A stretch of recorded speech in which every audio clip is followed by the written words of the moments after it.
近年嚟，成日都聽到人哋講 ESG，又聽到啲公司講咩係企業責任。咁其實究竟乜嘢係 ESG 呢？同一間公司嘅乜嘢企業責任又有啲乜嘢關係啊？你究竟又有了解到幾多呢？仲有，你又知唔知香港第一間擁有 ESG 認證嘅社企究竟有幾 ESG 呢？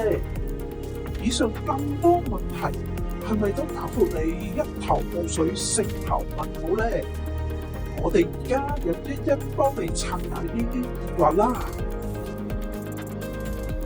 ESG 係環境 （environmental）、社會 （social） 同埋公司治理 （governance） 嘅縮寫。環境 （environmental） 係指公司企業營運對環境嘅相關影響，包括碳排放管理、廢棄物嘅管理、污染防治、再生能源使用，同埋自然資源嘅保護等等。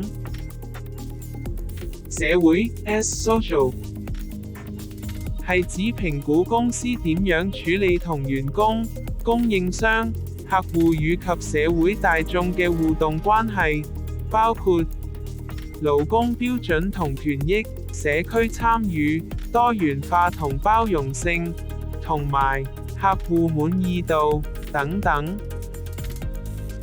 公司治理 （G-Governance） 就係評估公司企業嘅領導方式、管理同決策過程，涵蓋嘅內容包括董事會組成同架構、高階主管嘅薪酬、股東權益，同埋財務透明度等等。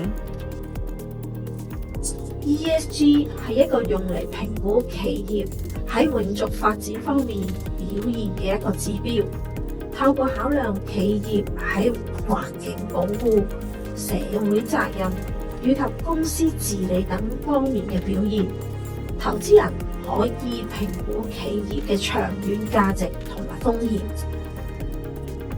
咁點解 ESG 對一間公司咁重要呢？近年嚟，喺疫情衝擊全球嘅經濟以及氣候變化越趨嚴峻之下，越嚟越多投資者將 ESG 納入投資決策，以評估企業嘅長期風險同埋潛在價值。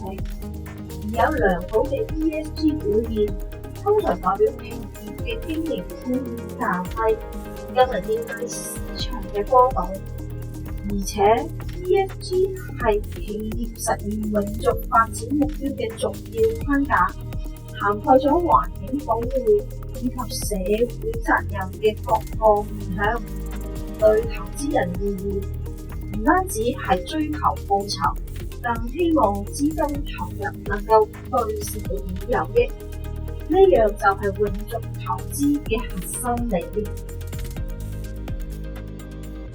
近年，香港政府以及一啲公營嘅大型機構都大力推廣 ESG， 更因此舉辦咗不少關於 ESG 及永續環境發展嘅獎項認證，而當中 Ego-Living 英生活貴為一間社企，更成為第一間擁有 ESG 獎項認證嘅社企。自2023年成立開始，就向住環保同埋永續方向開創，希望大家多多去支持我哋嘅堅持同開創，成為一間有真正良心嘅社企，為你嘅生活爭取多一份認真、關注同埋細心。多謝各位支持。記住 CLS 撳埋叮叮鐘訂閱我哋啦！